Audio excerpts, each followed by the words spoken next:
बाई तुझा आशीर्वाद. आजच्या 5 जूनच्या जबरदस्त भागामध्ये प्रेक्षकांनो आपण पाहूयात की राजाने आपली एवढी मदत केली, आपल्यासाठी जीव धोक्यात टाकला, म्हणून आता अवनी त्याच्यासोबत लक्ष्मीच्या पावलांनी धांगठांच्या घरात गृहप्रवेश करायला तयार तर होते. धूमधडाक्यात फटाक्यांच्या जल्लोषात अवनीचं धांगठांच्या घरी स्वागत तर होतं, पण ज्या वेळेला स्वतः नमी पुढे येऊन अवनीचं औक्षण करणार असते त्यावेळेला मात्र औक्षणाचं ताट उधळून आत्या खूप सारा तमाशा घालते. पण आता अण्णांनी तिला बरोबर तिची लायकी दाखवून दिली आहे की राजाने अवनीशी लग्न करून कसा तिचा श्राप पुसून काढला हे सुद्धा त्यांनी बोलून दाखवले. पण हे सगळं अवनीच्या समोर घडतं आणि त्यामुळे राजाला इतकं लाजिरवाणी वाटतं. त्यातच आता देशमाने कुटुंबात खूपच तणावाचं वातावरण असताना तिथे अवनीबद्दल वाईट साईट बोलून विमान तोंडसुख घेत असतो, पण त्याला चंद्रकांतने जीवे मारण्याची धमकी देऊनच गप्प बसवले. एवढंच काय, देशमानेच्या घरातून डायरेक्ट हकलवलंय सुद्धा म्हणा.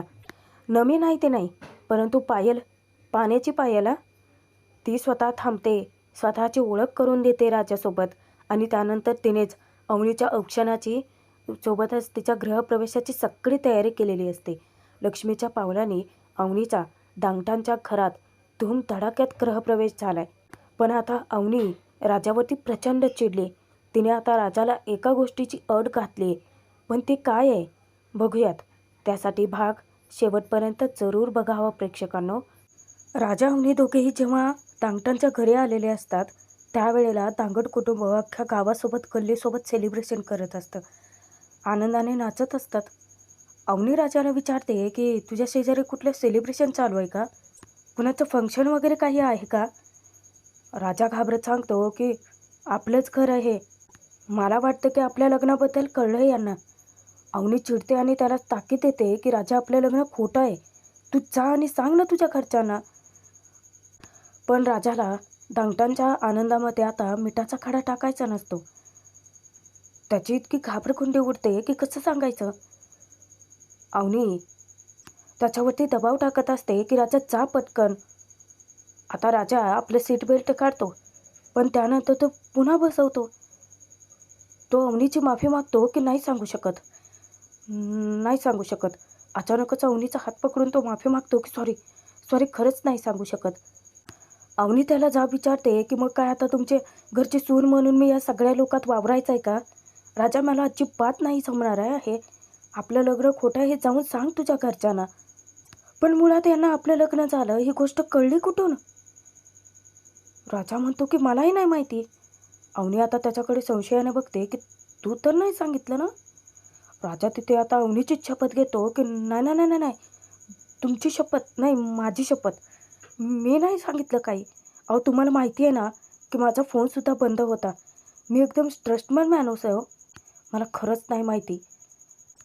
ह्यांना कुठून तरी कळलं इतकं नक्की. अवनी चिडचिड करत असते.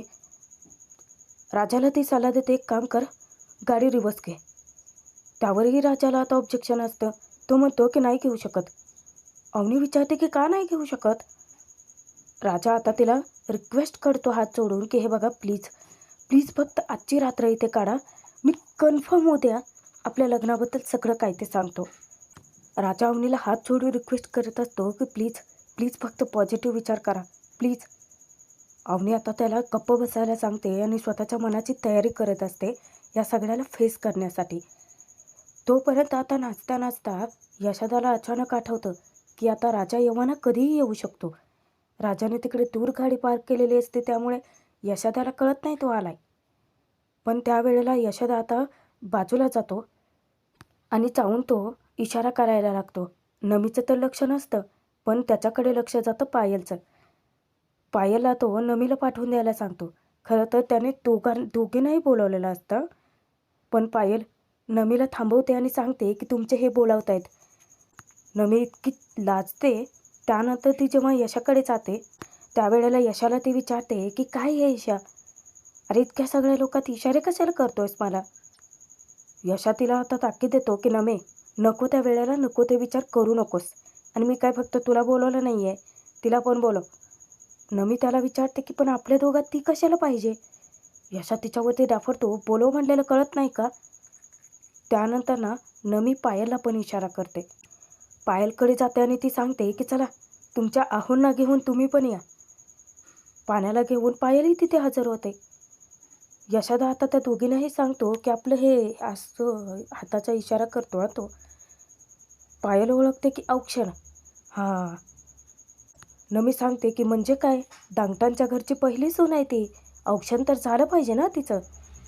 त्यानंतर यशा त्या दोघींना सांगतो की इथे गल्लीतल्या बायका आहेत, त्यांच्यापैकी कोणी औक्षण करतंय का विचारा की. आता नमी चिडते आणि यशाला विचारते की काय, इथं मी असताना तुला गल्लीतली बाईक पाहिजे कशाला? आता पायलसुद्धा विचारते की नाहीतर काय, आम्ही दोघी इथे असताना बाहेरची कशाला पाहिजे? यशा तर आणखीनच खुश होतो. चालते तुम्ही दोघी करा.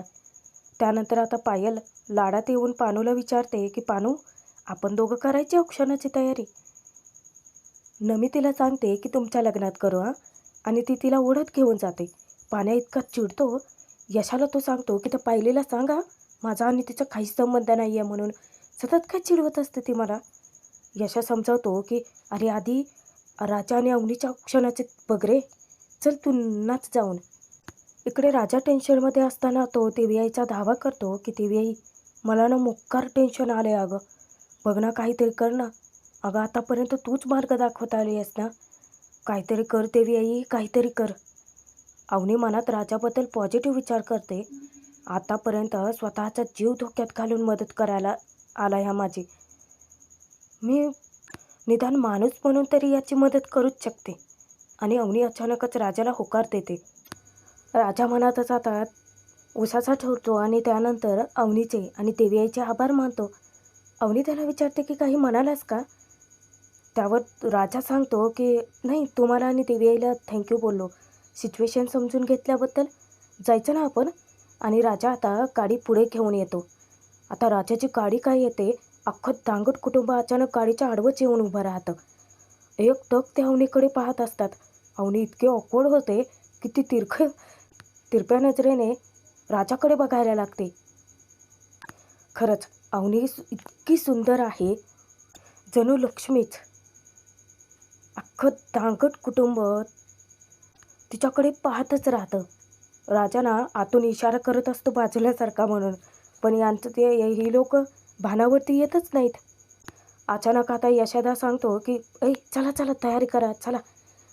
आणि त्यानंतर यशा जाऊन पटकन अवनीसाठी दरवाजा उघडतो. अवनी राजा दोघेही बाहेर उतरतात.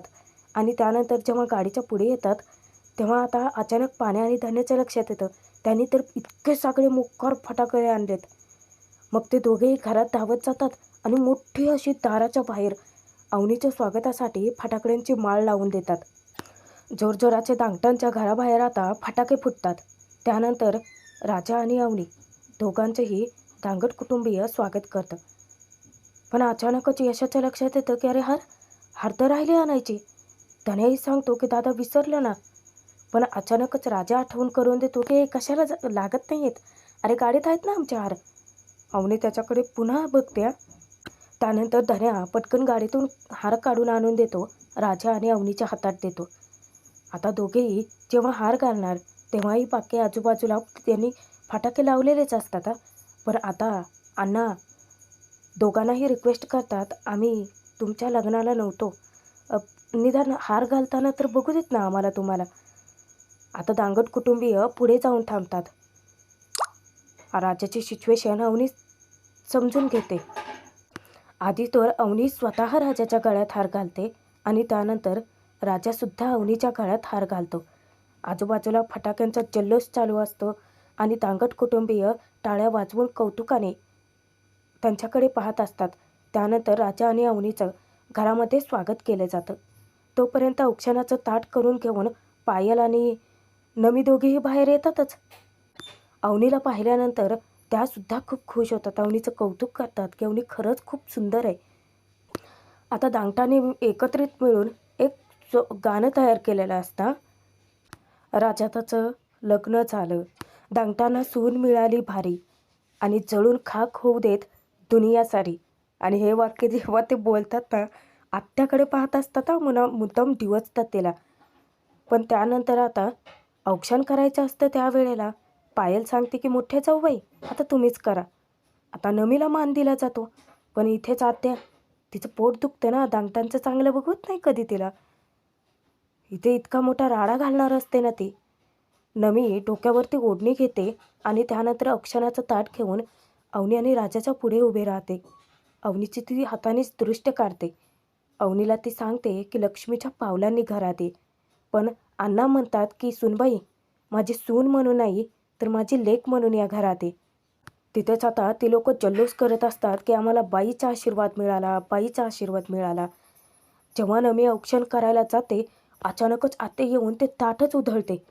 इतका तमाशा घालते तिथे आणि अवनीला 2 जोरात लगावते सुद्धा कानफाटात. अगं या फालतू लोकांच्या दारात तू का आली आहेस? नमीही तिला ठणकावून सांगते की का म्हणजे माझ्या सख्ख्या मामाचं घर आहे, मी येणारच. अवनी घाबरून जाते हा सगळा तमाशा पाहून. दत्तू काकासुद्धा आता तिथे नमीवरती चिडतो की काय गरज आहे तुला यांच्याशी संबंध ठेवायचा हां. आणि तो मोठ्याने ओरडतो की त्यावर आता अण्णासुद्धा पुढे येतात आणि ते म्हणतात की ABCD तुझ्यापेक्षा भारी इंग्रजी आहे माझं, मला उगाचच बोलायला लावू नकोस ए बोकडा. आता यशोदा पटकन सिच्युएशन हँडल करतो. अण्णांना तो समजावतो की अण्णा ऐका ना, नवीन सूनबाई आली आहे घरात आपल्या, नको ना हे सगळं. तेव्हा अण्णा सांगतात की हां सूनबाई आली आहे ना. काकाला ते सांगतात की बोकडा अरे निदान काका म्हणून माझ्या त्या लेकराला आशीर्वाद तरी द्यायला ये. आत्याला मुद्दामच चिडवतात की बघितलं ना श्राप दिलेलं तोंड आता कसं झालंय ते. राजाला इतकं लाजिरवाणी वाटत असतं ना अवनीच्या पुढे हे सगळं घडतंय ते पाहून. खरंच तो शर्मेनं मान खाली घालतो हा, कारण हे सगळं त्याने एक्सपेक्ट केलंच नव्हतं. यशासुद्धा तिथे रिक्वेस्ट करतो की आत्या अगं करू देत नाही तिला औक्षण, घरात दुसरं बाई माणूस पण कोण नाही आहे. नमी चिडून विचारते की मम्मी तुला प्रेमाची भाषा कधी कळतच नाही ना गं. त्यावर आत्या तिला विचारते की तुला मग काय कळते, माझ्या प्रेमाची भाषा तुला कळत नाही, बरी याच्या प्रेमाची भाषा तुला कळते. तुलाच चल तुला जास्तच लाडावले आज. आज ना मी तुझं डायरेक्ट प्रेतच बांधते असं म्हणत नमीला ती पुढत फरफटत घेऊन जाते. अण्णा तिथे आता पेलेले असतात आणि तिथेच तमाशा घालायला लागतात की बघितलं का पोरांनो, मी म्हणलं होतं ना तुम्हाला की कावळीनीच्या शापाने काय मरत नसते. आली रे आली, अण्णा धांगटांची सून आली, माझी सून आली घरात. माझ्या आशीर्वादला बाईचा आशीर्वाद आज लागलाय. बुरी नजरवाले युअर फेस इज ब्लॅक. आता त्यांना वाटेल ते बरळत सुटतात. यशा आता कसं बसं तरी त्यांना घरात पाठवून देतो. अवनी तिकडे विचारते की राजा काय आहे सगळं. राजा सिच्युएशन हँडल करतो की फॅमिली फंक्शन. अवनी विचारते की हे असं. राजा सांगतो की काय आहे आमची माणसं ना जरा जास्तच लवेबल आहेत, तुम्ही काळजी करू नका, इमोशनल आहेत ती फक्त. आणि आमच्या अण्णा ते ना नारळासारखे आहेत, म्हणजे आतून एकदम सॉफ्ट. पाण्या विचारतो की सॉफ्ट. राजा इकडून खानाखुणा करतो आणि त्याला गप्प बसायला सांगतो. यशादा आता अवनीला समजावतो की तुम्ही प्लीज हे जे काही घडलं ते सोडून द्या, मनावर घेऊ नका. धनेही रिक्वेस्ट करतो की इग्नोर करा. अचानकच पाण्यामध्ये बोलतो की काय आहे आमच्या आत्या म्हणजे ना एकदम कुचकट बाई आहे, तिला ना लोकांचा आनंदच बघवत नाही. राजा तिकडून आता तोंडावर बोट ठेवून त्याला गप्प बसायची ताकीद देतो. म्हणतात ना समजणे वाले को इशारा कॉफे. त्यानंतर यशा पटकन आता दुसरा औक्षणाचं ताट करायला आणत जातो. तोपर्यंत पाण्या आणि पायल दोघेही मिळून आता ते सांडलेलं ताट जे आहे ते सगळं भरून काढतात. आता अचानकच अण्णा दारूची बाटली घेऊनच बाहेर येतात की आणि डीजे लाव म्हणायला लागतात. त्यावर आता पाण्या कशी बशी तरी सिच्युएशन हँडल करतो. राजा ना अवनी डोकावून बघत असते आणि राजा तिच्या समोरच जाऊन उभा राहतो, म्हणजे तिला ना अण्णाला असं बघूच देत नाही. पाण्या पटकन अण्णाच्या हातातली बाटली काढून घेतो की अण्णा तुम्हाला सिच्युएशनचं भान नाही का हो, सुनबाई आली आहे ना घरात, काही काय करत सुटता तुम्ही. आणि तो जाऊन बाटली लपवून येतो घरात. अण्णा त्याच्या मागे मागे जातात. बाटली कुठे आहे माझी, बाटली दे म्हणलं ना. यशा तोपर्यंत औक्षणाचं ताट करून घेऊन येतो. अचानकच पायल तिथे राजाला म्हणते की भाऊजी माझी पण ओळख करून द्या की. आता राजाची तिच्यासोबत ओळख नसते. तो विचारतो की माझीच ओळख नाही आहे, मी काय ओळख करून देणार. पायल म्हणते की सॉरी, अब माझं नाव पायल. मी ना पाण्या पटकन सांगतो की माझा आणि हिचा काही संबंध नाही आहे. हां, संबंध काहीच नाही आहे. ती रेग्युलर कस्टमर आहे माझी. म्हणजे गॅरेजमध्ये रोज येत असते. आता त्यात धन्या पाण्याचा पचका करतो, त्याला चिडवतो की हां, ते रोज येते आणि जेवलास का म्हणून पण विचारते. पाण्या त्याला गप्प बसायला सांगतो. त्यानंतर राजा त्याच्या भावंडाची सुद्धा ओळख करून देतो की हा माझा मोठा भाऊ यशोधन. अवनी अचानकच विचारते की कॉन्ट्रॅक्टर आहेत ना बांधकाम क्षेत्रात. राजाने सगळी खोटी माहिती सांगितलेली असते आणि राजाचा आता अवनीच्या समोरच काय सगळ्यांच्या समोर मोठा पचका होतो. त्यानंतर तो पाण्याची ओळख करून देतो की हा पाण्या म्हणजे धनपाल. अवनी विचारते की यांचं शोरूम आहे का गाड्यांचं. पण पाण्याचं खरं काय ते सांगतो की नाही, माझं आपलं छोटेसे गॅरेज आहे, मेकॅनिकचं काम करतो हो मी. राजाला आता इथे तोंड लपवावं का तिथे लपवावं कळत नसतं, कारण अवनीशी खोटं बोलला आहे ना तो. त्यानंतर पटकन तो धनेची ओळख करून देतो की आमचा सगळ्यात धाकटा भाऊ धनेश कॉलेजमध्ये शिकतो आहे. अचानकच अण्णा पुन्हा दारूच्या नशेत बाहेर येतात आणि स्वतःची ओळख करून देतात की myself Rocky the father Dhundiraj Pajaji Dangat. पाण्या पुन्हा एकदा त्यांना ओरडतो की अण्णा कशाला आला तुम्ही बाहेर, चला बरं गुपचूप आतमध्ये, सिच्युएशनच कळत नाही तुम्हाला. आता धन्या औक्षणाचं ताट घेऊन पुढे येतो, पण ओवाळायचं कसं माहीतच नसतं ना. मग पायल पटकन ती सिच्युएशन हँडल करते.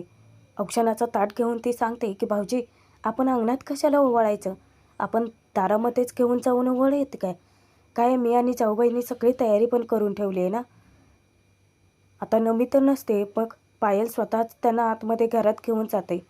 इकडे देशमानेंच्या घरी मात्र सगळेच जण संतापलेले असतात. म्हणजे सगळेच जण अस्वस्थ. स्वातीचा अजूनही विश्वास बसत नसतो. ती विचारते की अवनी ड्रायव्हर राजासोबत पळून गेली, माझा खरंच विश्वास बसत नाही आहे. त्यावर विवान भडकतो की तुम्ही तर काही बोलूच नका, विश्वासघाती माणसांच्या तोंडून विश्वास हा शब्दच बघवत नाही खरं तर. स्वाती ताकीद देते की विवान तोंड सांभाळून बोला. विवान म्हणतो की हे मला नाही, तुमच्या त्या अवनीला जाऊन सांगायचं. आणि या सगळ्यामध्ये आता स्वाती अडकते कारण विवान तिचं नाव घेऊन विचारतो की तुम्हाला माहिती होतं ना हे सगळं, त्या अवनीचं त्या ड्रायव्हरसोबत लफडं आहे माहिती होतं ना. अहो मला नाही, निदान तुमच्या नवऱ्याला तरी सांगायचं होतं हो, म्हणजे तुमच्या सासऱ्यांवरती आज ही वेळच आली नसते. विवान आता देशमाने कुटुंबांना हिणवत असतो की देशमानेंची मुलगी साध्या एका ड्रायव्हरसोबत पळून गेली. पण स्वाती समजावण्याचा प्रयत्न करते की बाबा असं नाही, आई तुमचा तरी विश्वास बसतोय का हो. अहो अवनीला शिकायचं होतं, ओरडून ओरडून ती हेच सांगण्याचा प्रयत्न करत होती. पण विवान तिथे आता तोंडाला येईल ते वाटेल ते बोलतो. चंद्रकांतचा त्याच्या कुटुंबाचा अपमान करत सुटतो की अहो मला विचारा ना तुम्ही, मी सांगतो ना. यांच्या डोळ्यात एकत त्या कॅबवाल्यासोबत तिने लग्न केलं आणि हे देशमाने, चंद्रकांत देशमाने पॉवरफुल हातावर हात धरून नुसते बघत राहिले. तुमची इज्जत तर घालवलीच आहे, सोबत माझी पण इज्जत केली. कॅनडाला जाऊन काय सांगायचं आहे मी की माझी बायको एका कॅबवाल्यासोबत पळून गेली. आणि ज्या क्षणी आता अवनीला लफडेबाज म्हणून विवान हिणवतो ना, त्यावेळेला मात्र चंद्रकांतचा धीर सुटतो. चंद्रकांत सगळ्यांसमोर विवानला धमकी देतो की बस, आता तोंडातून एक शब्द जरी काढला ना तर जीवानिशी जाचील. विवानची पार बोलतीच बंद होते. तो एक एक पाऊल टाकून जसजसा समोर येईल तसा विवान एक एक पाऊल मागे जात असतो त्याला घाबरून. हात जोडून चंद्रकांत सर्वांची माफी मागतो की तुम्ही इथे आलात त्यासाठी खरंच मनापासून आभार, पण हा सोहळा इथेच संपला. आणि असं जाहीर करून तो त्याच्या रूमकडे निघून जातो. स्वाती आणि अवनीच्या आईला प्रचंड काळजी वाटायला लागते. अवनीची आई तिथेच विचार करते की अवनीने असं का केलं असेल. स्वाती आज पहिल्यांदा मी यांना खचलेलं बघितलंय ग, ठीक नाही आहे ते मनातून. विवान पुन्हा एकदा उगाचच विषयाला फाटे फोडतो की आत्ता कशाला बोलताय हे सगळं, मी तुम्हाला आधीच सांगितलं होतं, खरं तर तुमच्या पोरीला तुम्हीच धाकात ठेवायला हवं होतं. अवनीच्या आईला चंद्रकांतची काळजी वाटत असते, म्हणून स्वातीला ती सांगते की मी जाऊन थांबते त्यांच्यापाशी. आता विवान याचासुद्धा भांडवल करायला लागतो की जा जा तुम्ही सगळेच जण पळून जा. तिकडे अवनी पळून गेली आणि तुम्हा सगळ्यांचा राग कुणावरती तर माझ्यावरती. माझ्यासारखे येणार आहे मुलाला सोडून त्या भिकारडा ड्रायव्हरसोबत तुमची मुलगी पळूनच कशी जाऊ शकते. आता सतत तो शब्द तो मुद्दाम उच्चारत असतो. स्वाती त्याला खडसावते की विवान कुणी कुठेही पळून जात नाही. हात जोडून ती त्याला निरोप देते की या तुम्ही. इकडे दांगटांच्या घरी आता राजा आणि अवनी दारात थांबलेले असतानाच स्वतः पायल त्या दोघांचंही औक्षण करते. तिलक लावून त्यांच्यावरती फुलं उधळते आणि त्यानंतर त्यांचं औक्षण करते. ती ज्या वेळेला आत यायला सांगते ना त्या दोघांना, पाण्या अचानकच तिथे माप घेऊन येतो आणि उंबरठ्यावरती ठेवतो. आता पायल सगळ्यांसमोर त्याचं कौतुक करते की वा पानू किती हुशार आहे का माझं बाळ ते. पाण्या तिला आता गप्प बसायला सांगतो. त्यानंतर अवनी माप ओलांडून घरात येणार. पायल सांगते की थांबा थांबा थांबा, नाव घ्या नाव घ्या नाव घ्या. सगळेजण आग्रह धरतात. धन्या तर डायरेक्ट व्हिडिओ रेकॉर्डिंगच चालू करतो. पण अवनी अचानकच स्वतःचंच नाव घेते. पायल समजावते की तसं नाही वहिनी, नाव ना तुम्हाला असं भाऊजींचं नाव उखाण्यामध्ये असं गुंफून नाव घ्यायचं आहे, उखाणा. तरीही अवनीच्या काहीच लक्षात येत नाही. पण राजा तिथे आता सिच्युएशन हँडल करतो की कशाला नाही म्हणजे थकली आहे ना ती, आता काही सुचणार नाही. बरं मी घेतलं तर चालेल का नाव. सगळ्यांना खरं तर अवनीच्या तोंडून नाव ऐकायचं असतं, पण राजा स्वतःच नाव घेतो. हां, देवी आईच्या चरणी ठेवतो डोकं. नाही थांबा. देवी आईच्या चरणी ठेवतो माथा आणि तुमच्या साक्षीनं अवनीचं नाव घेतो आता. आणि थांबा आणि आता आपल्याला पायीचा आशीर्वाद मिळाला आता. त्यावर आता सगळेजण टाळ्या वाजवतात. धन्या त्या सगळ्यांना विचारतो की काय टाळ्या वाजवताय, भाऊ आपला निस्ता मारतोय बाता. अरे नाव घ्यायला सांगितलं होतं, आता न माता काय लावलं याने. यशादा म्हणतो की गपरे, भावना महत्त्वाच्यात, भावना पोचद्या ना झालं. त्यानंतर अवनीला ते घरात यायला सांगतात. अवनी माप ओलांडते. त्यावेळेला पायल पुन्हा एकदा तिला थांबवते. त्यानंतर ते माप ओलांडलेचे ते तांदूळ असतात ते बाजूला घेतात आणि पटकन कुंकवांच्या पाण्याने भरलेलं ताट तिथे दारात ठेवतात, जेणेकरून अवनी लक्ष्मीच्या पावलांनी स्वतःची पावलं उमटवत दांगटांच्या घरात प्रवेश करेल. आणि प्रेक्षकांनो, हा छानसा मस्तचा भाग आता इथेचा संपतोय. तर पुढील भागात आपण बघूयात अवनी राजावरती प्रचंड भडकलेली असते. आता आत्याने 20-22 वर्षापूर्वी जो कुदळ दांगटांच्या घराला मारलेला असतो ना, अण्णा आता तो कुदळ काढून आत्याच्या अंगावरच फेकून देतात. थोडक्यात वाचते हा ती. अवनी राजावरती चिडचिड करते की तुला कळतंय का आपण काय करतोय. आपण असं खोटं बोलून तुझ्या घरच्यांची फसवणूक करतोय. तुला चांगलं होत असेल तर सांग, नसेल तर मी सांगेन घरातल्या सगळ्यांना खरं काय ते, की आपलं लग्न खोटं आहे. आता राजाला पुन्हा अवनी टेन्शन देते. प्रेक्षकांनो, आता इथून पुढचे भाग तर खरंच खूप इंटरेस्टिंग राहणार आहेत. त्यामुळे सबस्क्राईब जरूर करून ठेवा, जेणेकरून पुढचे